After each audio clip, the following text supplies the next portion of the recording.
Today we've got a Kia Rio. It's a 2004 model, fitted with the 1.3 petrol engine, and it's got roughly 94,000 miles on the clock. We've got this Kia in today to change the front brake pads. The customers actually asked for them to be done. I think they were recommended on an MOT not so long ago.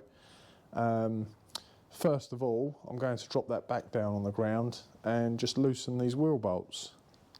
Right, so to change the front brake pads on this Kia, we're going to need a 17mm socket or spanner, a little hammer and a screwdriver generally come in handy, another small screwdriver, maybe just for scraping, a file for scraping, and the wire brush as well, just to remove surface rust, a pair of grips to squeeze the piston back in on the calipers, and you're going to need a means to remove the wheels, 21mm socket.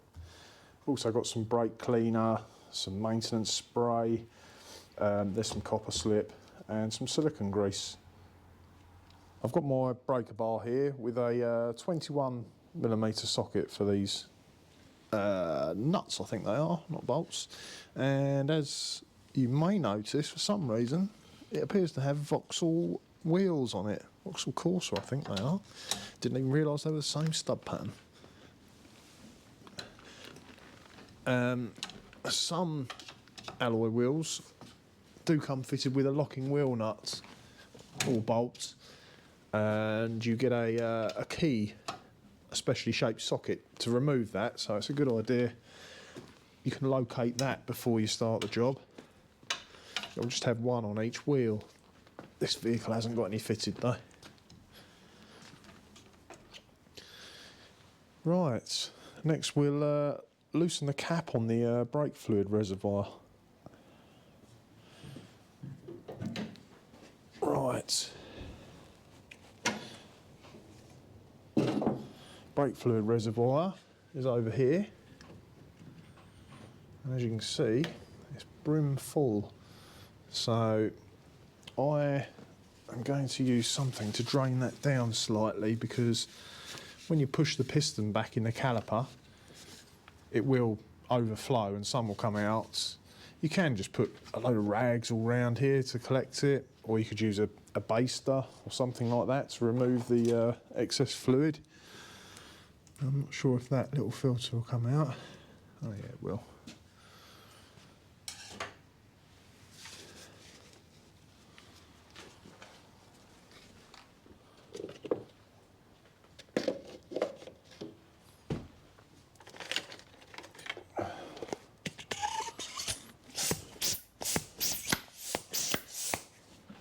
This is all nice and clean.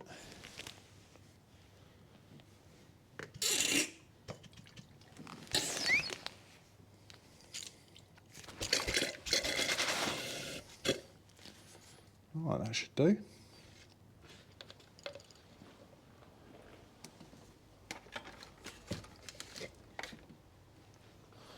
Okay, next we'll take the ramp up and get the wheel off.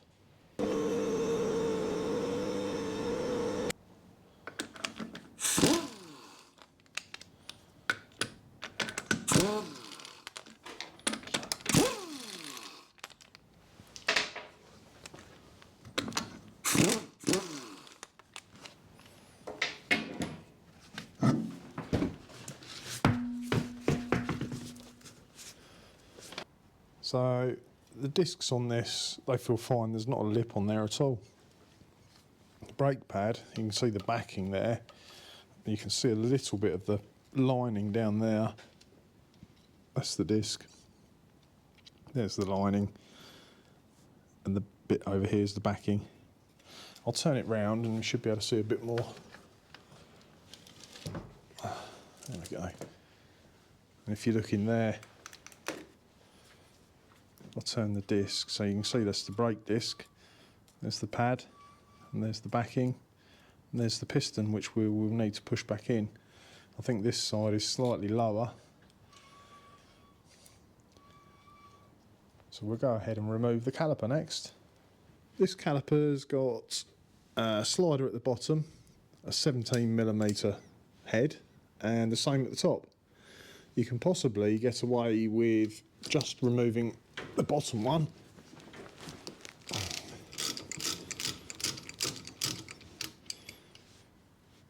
But it's often a good idea to take them both out and just make sure that they're clean and not rusty.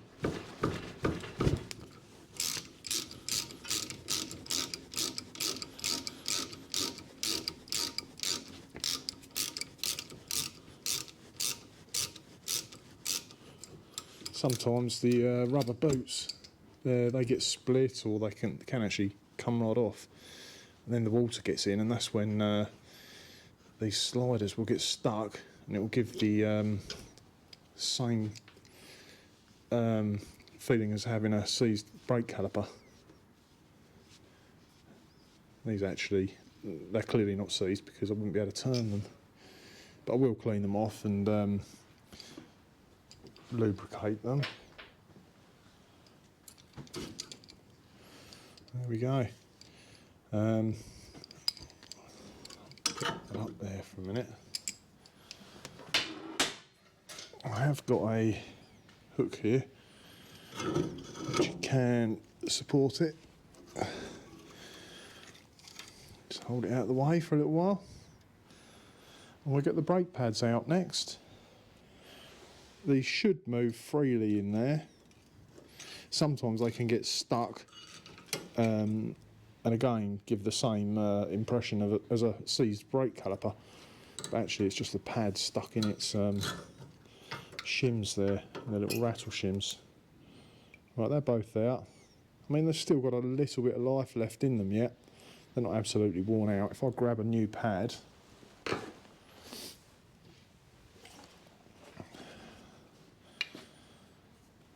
can see the difference there.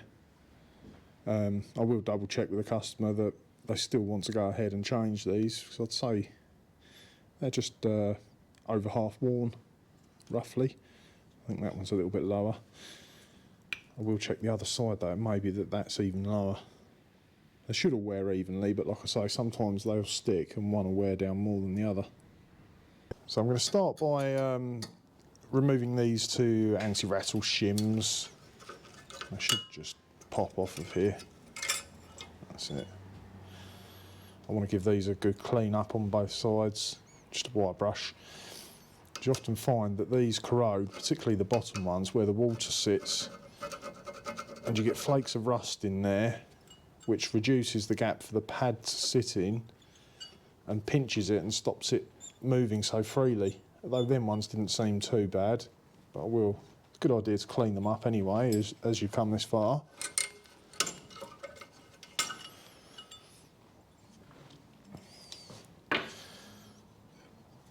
So I like to use an old file. I'm not looking to reduce any thickness on the metal, it's just pretty good at scraping out flakes of rust.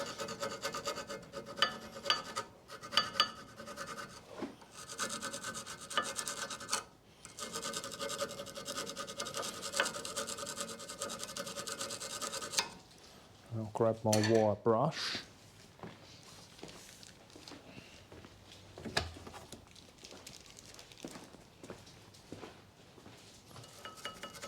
A little bit tricky with it in situ up against the disc. I should better give it a good clean.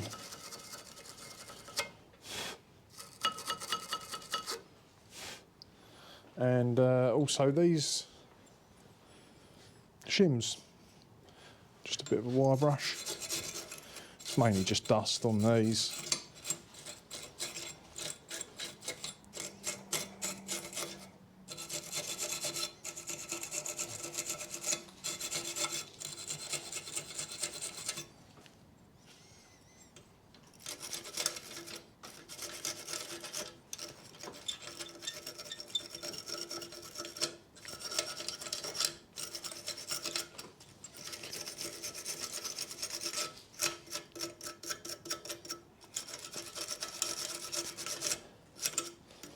I'll go ahead and do the other one and the other 3 contact points for the pads, and then we'll start reassembling. So these have got little legs there which fit on the inside of the caliper carrier to help you keep it central.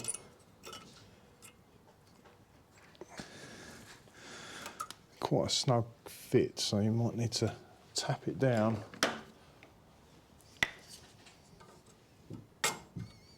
A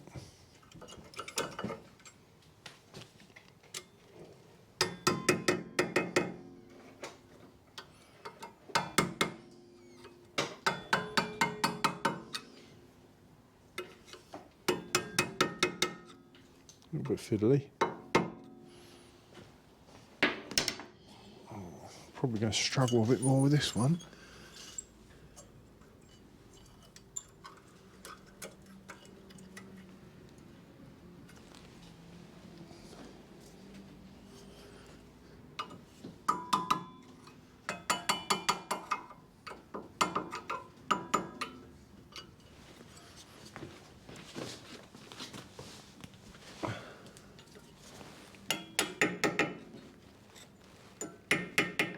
Right, okay, I think that's in now. We'll, grab the pads next. As you can see, this pad has got a metal clip on it, and the purpose of that is like a warning that your pads are getting low.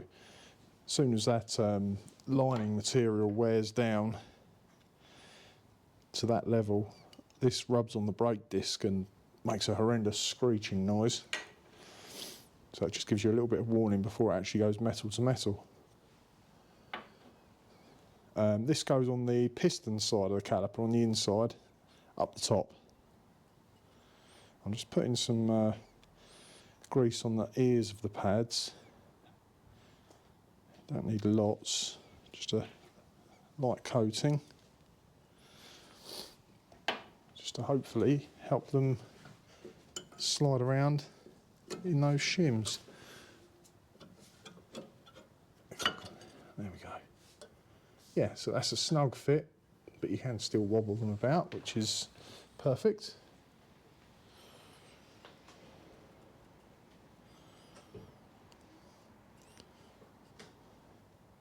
Sometimes you get separate rattle shims on the inside of the pads, but as you can see, this has already got them fitted on there.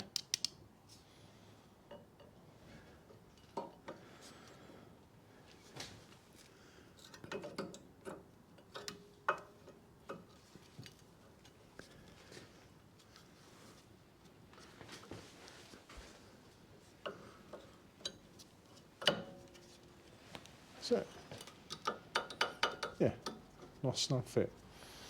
What we'll do next, I'll just clean this grease off of here and put a little bit of fresh grease on. I've got a little bit of brake cleaner left, just to give these a wipe off.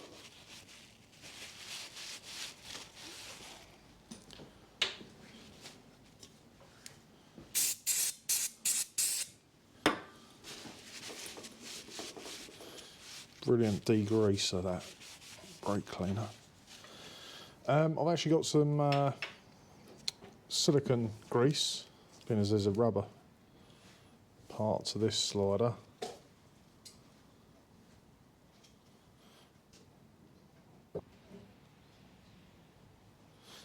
So yeah, you can buy this silicone grease separately for brake use. But you do find that it comes with some brake pads as well, depending on which brand you buy. This was just a sachet that I had spare from a previous job. So that should do. Another thing to do before we start rebuilding is just have a little peep at the piston in the caliper, and we've got to push that back in.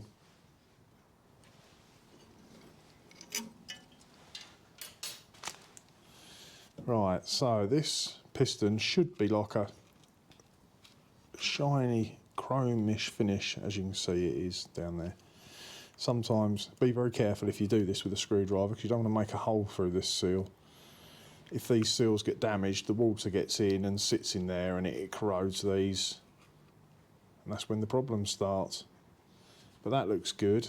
I think what I'll do while I've got that there, I've just got some, it's like duck oil.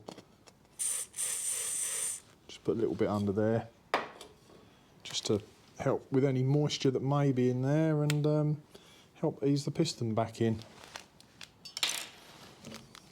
Balance that up there. I'll grab my grips and push the piston in. You can buy tools for pushing these in. You could use a G-clamp. You could even use a screwdriver while it's still on there and lever it across.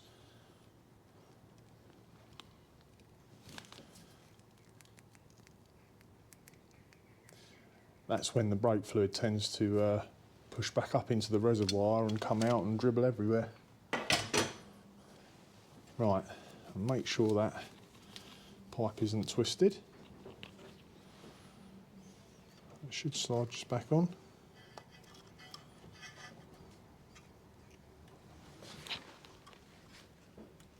That's it. And then we get the sliders back in.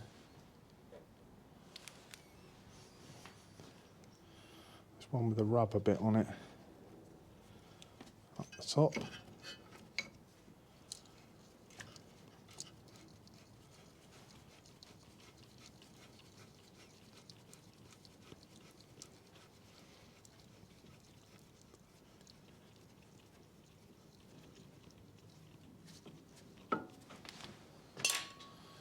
And the other plain one down in the bottom fitting.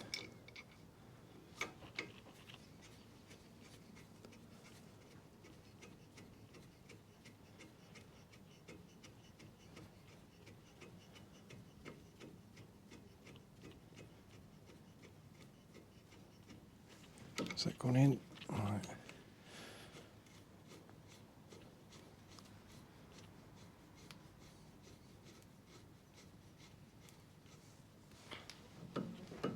There, and that slides nice and freely.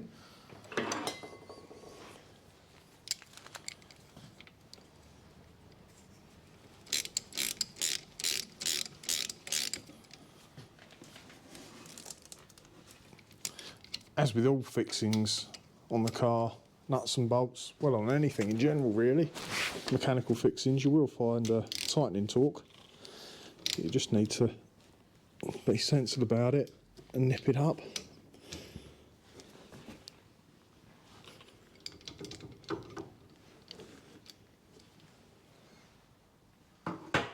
Okay, next we'll go ahead and get the wheel back on.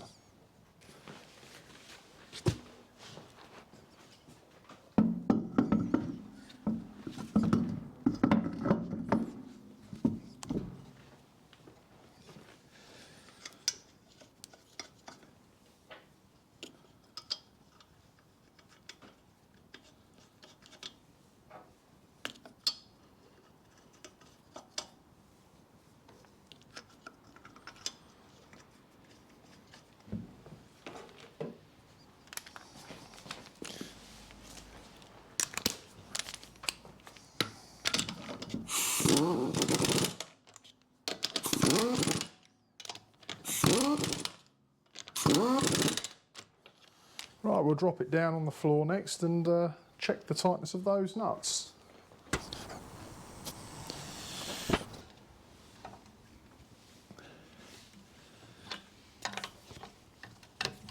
I would guess the tightening torque to be somewhere around 110 Newton meters. That is just a guess. And if you've got a torque wrench to hand and you want to look up the correct torque, then that's fine. But yeah, as I say, just make sure they're nipped.